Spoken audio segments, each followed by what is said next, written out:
Une authentique conversion au Christ est de nature christocentrée et non égocentrée. Vous scrutez les Écritures parce que vous pensez acquérir par elles la vie éternelle. Ce sont elles qui rendent témoignage à mon sujet et vous ne voulez pas venir à moi pour avoir la vie éternelle. Jean 5, 39, 40.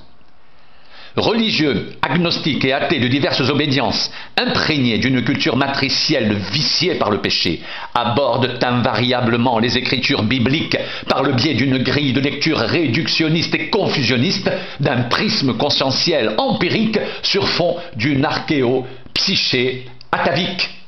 Clichés, préjugés, stéréotypes divers interviennent systématiquement dans l'approche des textes, générant de nombreuses et multiples distorsions sémantiques et dissonances cognitives préjudiciables à l'éclosion et au développement de la véritable foi salvatrice, ainsi qu'à une authentique et réelle connaissance du seul vrai Dieu, créateur et rédempteur.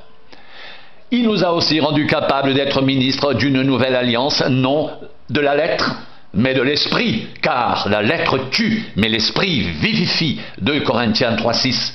Jésus dit: laissez venir à moi les petits enfants et ne les en empêchez pas, car le royaume de Dieu est pour ceux qui leur ressemblent. Je vous le dis en vérité, quiconque ne recevra pas le royaume de Dieu comme un petit enfant n'y entrera point. Marc 10, 14, 15. Combien d'interprétations abusives et erronées des textes révélés ont-elles été élaborées au cours des siècles avec interférence de mécanismes défensifs, de rationalisation secondaire, d'auto-justification, d'auto-légitimation aux seules fins de préservation d'un moi pourtant intrinsèquement transgresseur, égo, ethno, anthropocentré, idolâtre, criminogène, mortifère et cependant en si urgent et immense besoin de pardon et de salut.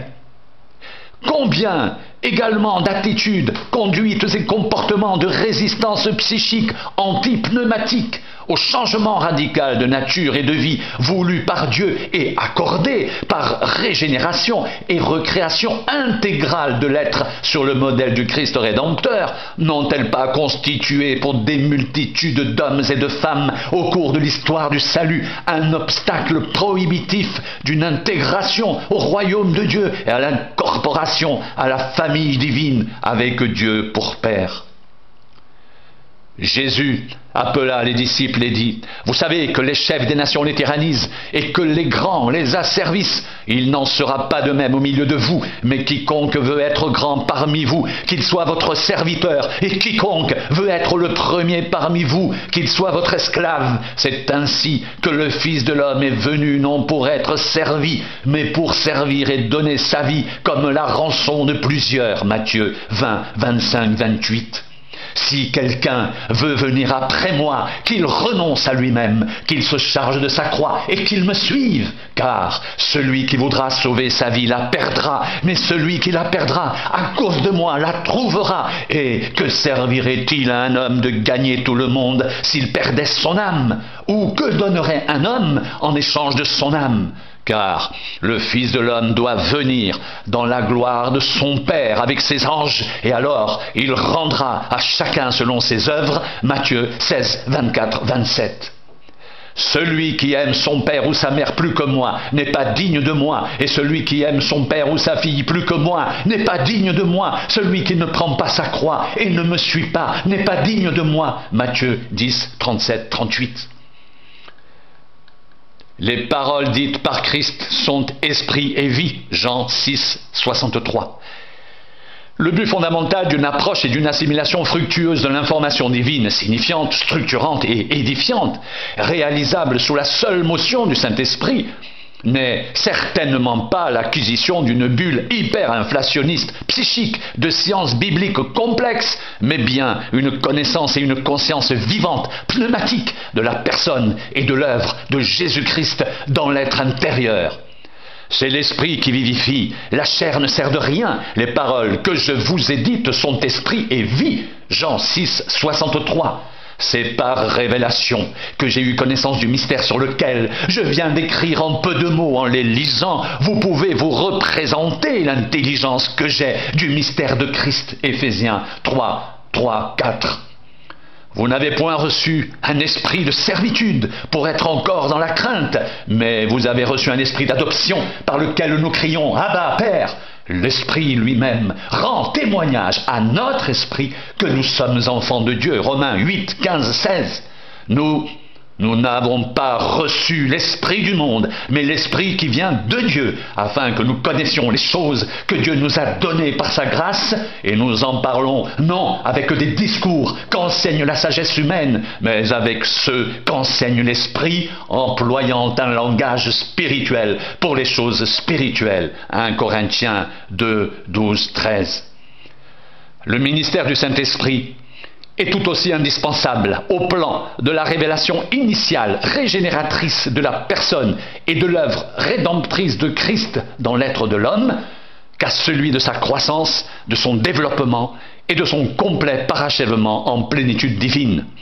Je ne cesse de rendre grâce pour vous, faisant mention de vous dans mes prières, afin que le Dieu de notre Seigneur Jésus-Christ, le Père de gloire, vous donne un esprit de sagesse et de révélation dans sa connaissance, et qu'il illumine les yeux de votre cœur pour que vous sachiez quelle est l'espérance qui s'attache à son appel, quelle est la richesse de la gloire de son héritage qu'il réserve aux saints, et quelle est envers nous qui croyons l'infinie grandeur de sa puissance se manifestant avec efficacité par la vertu de sa force. Éphésiens 1, 16, 19. Je fléchis les genoux devant le Père, duquel tire son nom toute famille dans les cieux et sur la terre, afin qu'il vous donne, selon la richesse de sa gloire, d'être puissamment fortifié par son esprit dans l'homme intérieur, en sorte que Christ habite dans vos cœurs par la foi, afin qu'étant enraciné et fondé dans l'amour, vous puissiez comprendre avec tous les saints quelle est la largeur, la longueur, la profondeur et la hauteur, et connaître l'amour de Christ qui surpasse toute connaissance, en sorte que vous soyez remplis jusqu'à toute la plénitude de Dieu. Éphésiens 3, 14, 19. Le divin processus de repentance, conversion et régénération de l'homme constitue un événement spirituel total par lequel celui-ci, conduit par l'Esprit, dans une compréhension intérieure du dessein d'amour salvifique de Dieu en Jésus-Christ, vit un bouleversement complet de sa conception et de sa représentation de Dieu et du monde, tout en découvrant son implantation dans le royaume de Dieu, son établissement dans la condition de participant de la nature divine, sa constitution dans la filiation eschatologique, sa nouvelle position d'enfant de Dieu dans la maison du Père, la famille éternelle de Dieu. Foi biblique, orthodoxie, orthonomie et orthopraxie.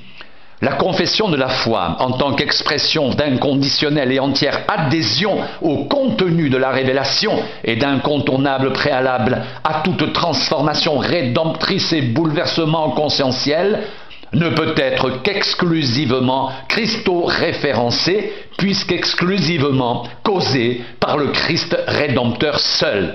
Corrélée au Christ, elle déclare et proclame avec force son indéfectible et indissoluble union au Rédempteur, avec en parallèle son implacable rejet des faux seigneurs, des faux dieux, usurpateurs et imposteurs démoniaques, des idolâtries pseudo-messianiques, faux messianisme politico-religieux séculariste et autres polymorphiques, substituts dolosifs et frauduleux à la seule, unique, suprême et hégémonie, souveraineté du Dieu créateur et sauveur, venu en chair, manifesté en Jésus-Christ, le Dieu véritable et la vie éternelle. 1 Timothée 3,16, 1 Jean 5, 21. On raconte à notre sujet quel accès nous avons eu auprès de vous et comment vous vous êtes convertis à Dieu en abandonnant les idoles pour servir le Dieu vivant et vrai et pour attendre des cieux son Fils qu'il a ressuscité des morts, Jésus, qui nous délivre de la colère à venir. 1 Thessaloniciens 1, 9, 10. Je suis jaloux de vous, d'une jalousie de Dieu, parce que je vous ai fiancé un seul époux pour vous présenter à Christ comme une vierge pure. Toutefois, de même que le serpent séduisit Ève par sa ruse, je crains que vos pensées ne se corrompent et ne se détournent de la simplicité à l'égard de Christ. 2 Corinthiens 11, 2, 3. La foi biblique n'est pas une croyance relativiste, éclectique, syncrétique, une expérience religieuse émotionnelle, un état d'infraconscience charnelle, surcompensé, sublimé, ou une attitude pathologique de fuite devant le réel, mais une assurance et une certitude de l'être fondée sur une parole référentielle et fondatrice de Dieu, révélant sa volonté et ses desseins aux hommes, les appelant à participer à sa nature divine par repentance, conversion et réception du don de la vie de Christ, à s'engager à sa suite, endosser ses exigences spirituelles et s'impliquer comme co-ouvrier dans le champ d'application et de réalisation de son éternel et divin plan. Vous annulez fort bien la parole de Dieu au profit de votre tradition. Hypocrite! Ésaïe a bien prophétisé sur vous quand il a dit « Ce peuple m'honore des lèvres, mais son cœur est éloigné de moi. C'est en vain qu'il m'honore en enseignant des préceptes qui sont des commandements d'hommes. » Matthieu 15, 6, 9. L'enseignement divin condamne catégoriquement tout verbalisme et apparence trompeuse de conversion. La foi authentique ne consistant pas en de vaines formulations abstraites, formelles ou émotionnelles, déclarations d'intention, effets d'annonce, pétitions de principe, en pratiques psychiques, ritualistes, obscurantistes, faites de liturgie, incantations et conjurations, autant de restitutions inconscientes de conditionnements et programmes comportementalistes, égaux, ethno, anthropocentriques, aliénants, inoculés et introjectés, hors de toute réflexion analytique, critique et christo-référencée. Examinez-vous vous-même pour savoir si vous êtes dans la foi. Éprouvez-vous vous-même. Ne reconnaissez-vous pas que Jésus-Christ est en vous, à moins peut-être que vous ne soyez réprouvés, mais j'espère que vous reconnaîtrez que nous ne sommes pas réprouvés. 2 Corinthiens 13, 5, 6. Pour ce qui me concerne, loin de moi la pensée de me glorifier d'autre chose que de la croix de notre Seigneur Jésus-Christ, par qui le monde est crucifié pour moi, comme je le suis pour le monde, car ce n'est rien que d'être circoncis ou incirconcis, ce qui est quelque chose, c'est d'être une nouvelle créature. Galates 6, 14, 15. Conception, représentation erronée de la foi et jugement critique et implacable du Christ. Il n'est pas qu'une simple différence de degré ou de variante, mais une abyssale différence de nature entre les religions de l'âme, psyché, et la vie de l'esprit, pneuma. La foi néo-testamentaire se situant en radicale stratégie de fracture, rupture avec les légères, superficielles et vaines doctrines et pratiques des religions de blanchiment des actions transgressives de l'humanité proto-adamique séparée de Dieu et perdue loin de lui depuis la crise générique de désobéissance historiquement perpétrée en Éden. Ignorez-vous que nous tous, qui avons été baptisés en Jésus-Christ, c'est en sa mort que nous avons été baptisés.